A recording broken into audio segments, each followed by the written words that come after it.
Hi everyone, it's Jack Barn with a video. Today I'm going to be talking about McDonald's, a fantastic company, long-term compounder, household names many obviously. It's hard to find anyone who hasn't heard of McDonald's.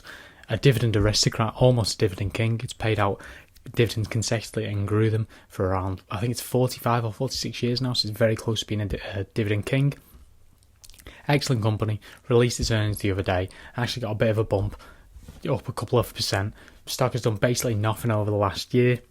Up 5% in the past year, basically flat year to date, which in itself is impressive because the S&P 500 is down 20%. So this is significant outperformance compared to the market this year. I want to establish whether I think this is a buy, sell, or a hold going forward. I'm going to have a look at the headlines from the earnings report, some news that happened with the stock recently which may affect it in the near future, its performance, its balance sheet, margins, the safety of its dividend, and then look at valuations and DCF and decide whether I think it's a buy, sell, or a hold. Like I say now, if you're enjoying the videos and you want to see more, like and subscribe, suggest in the comments what you want to see next. McDonald's earnings reports and presentations are often very to the point, concise. This is basically the crux of everything you need to know. Global comparable sales increased 9.7%. This is basically same store sales, so on average, each store increased its sales by 9.7%. The US saw a 13.7% increase, and international markets saw a 13% increase, with really good performance in France and Germany. Germany, I think, was also really strong performance, but France particularly is a bit of a weird one. Overall, though, revenue down 3%. And that is basically because of the loss of the Russian sales, which they're going to talk about. It did increase 3% in constant currencies because obviously the US dollar is strengthening quite a bit recently, and they've done particularly well internationally. But of course, they've no longer are in Russia and are exiting Russia immediately, so they've took a bit of a hit there in revenues. But constant currency basis up 3%. There's positives to be gained from here, but consolidated revenues down is not particularly good, although that comparable sales is a more accurate measure of the performance of the business, in my opinion, because the Russia exit was something they were really forced into, whether they liked it or not. I think it's personally the right thing to do, but they were basically had their hands tied. They were forced to do it, and it was late at that. But 9.7% comparable sales increase is more in line with how the company is actually performing, and this is very strong. McDonald's exit from Russia, clearly by its impact on revenues, is actually quite a big deal. This is a relatively mature market for the company. It's had over 30 years of operations in the country, and was obviously quite a big decision for the company to make.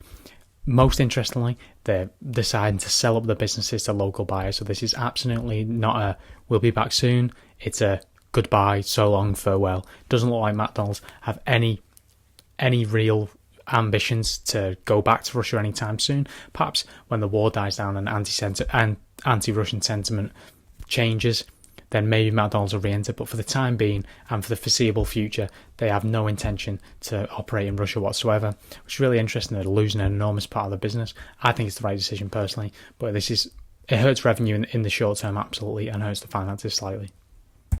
Next, I want to look at the balance sheet and some margins and talk about margins.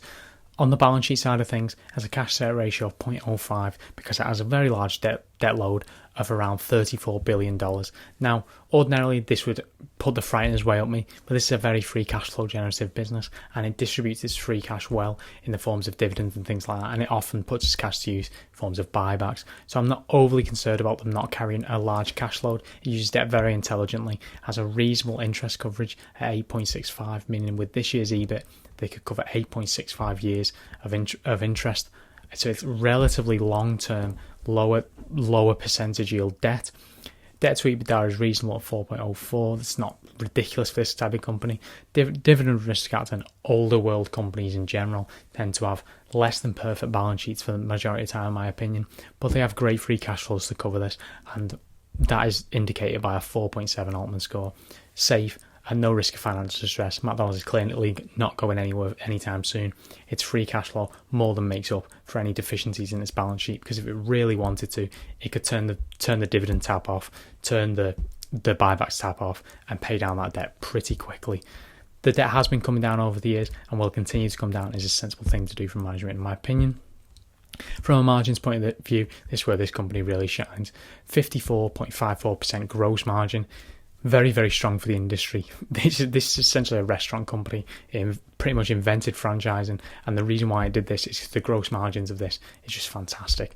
54% is some of the highest it's been in McDonald's history. It's performing really well, and the current regime of management are doing an excellent job in my opinion.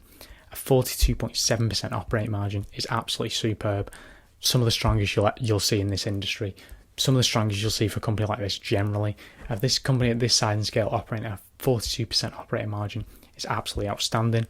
Net margins of just shy of 30%. Again, they are really squeezing that gross margin for everything it's worth. A 30% net margin is absolutely outstanding.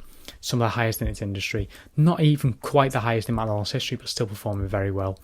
Absolutely excellent. They take on 30 cents for every dollar of revenue straight into the back pocket. A return on asset percentage of 13.65%. It's a quite asset-intensive business, has a lot of real estate on the balance sheet, so this is not so surprising.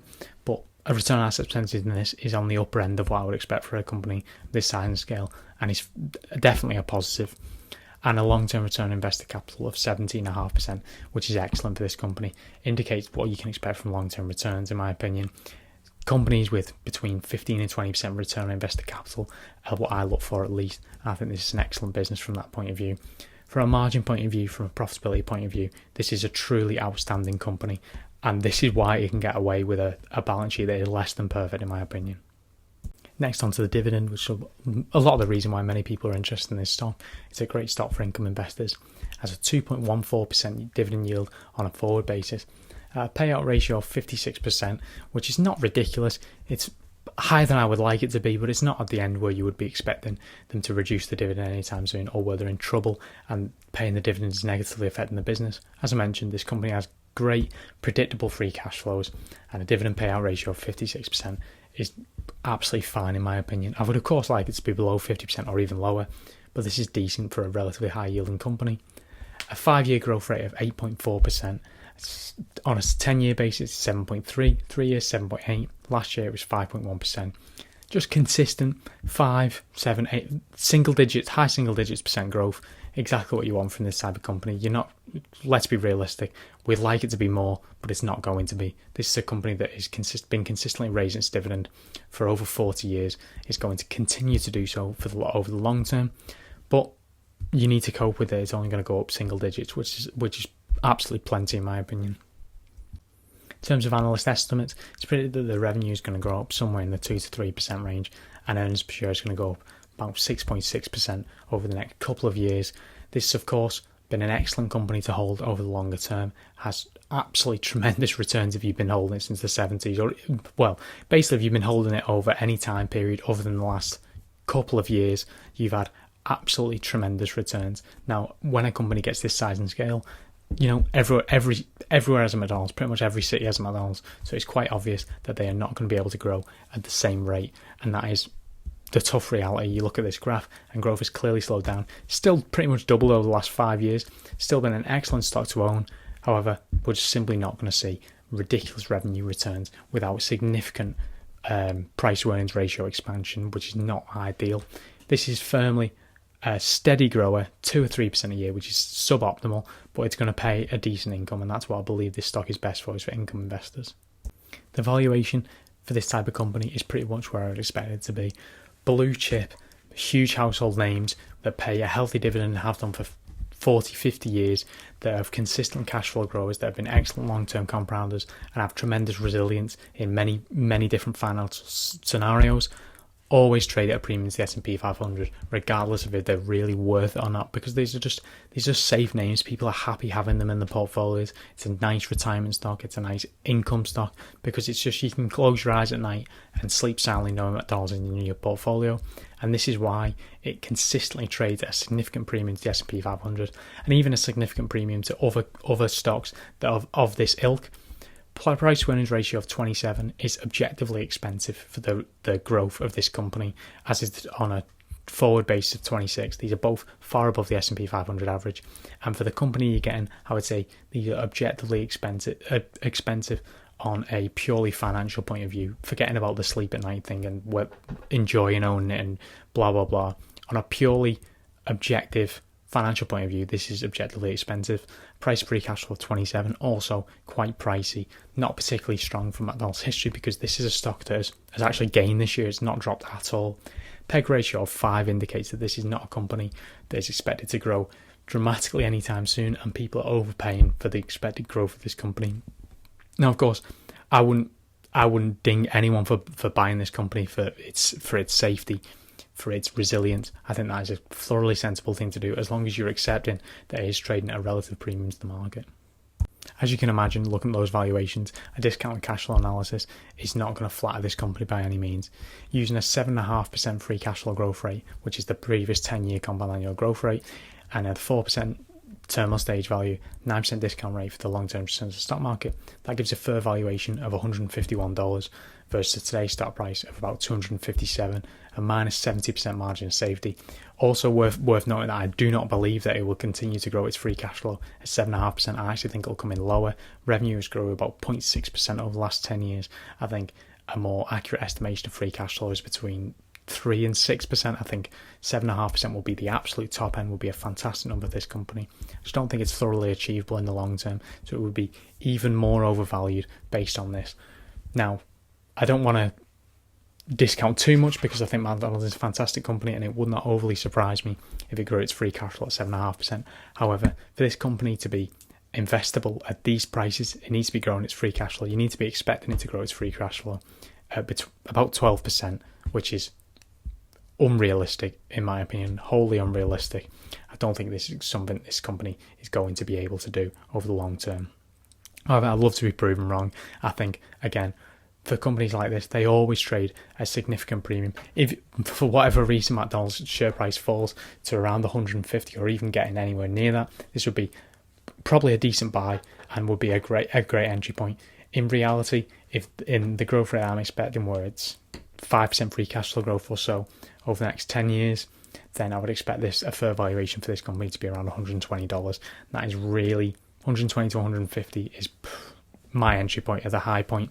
So unfortunately, I won't be buying this stock anytime soon. However, I'm not an income investor. I'm not near retirement. And I can fully see someone buying this for its safety, its resilience, and its excellent track record, and its dividend, of course. And I wouldn't frown upon anyone doing that. Of course, none of this is financial advice. You should do your own research and due diligence and make your own opinions, and don't buy into stocks based purely on what I say. With that, like and subscribe again if you're enjoying the videos. Comment down below what you think, what you think about McDonald's, what you want the next videos to be, blah blah. I'll see you again next time.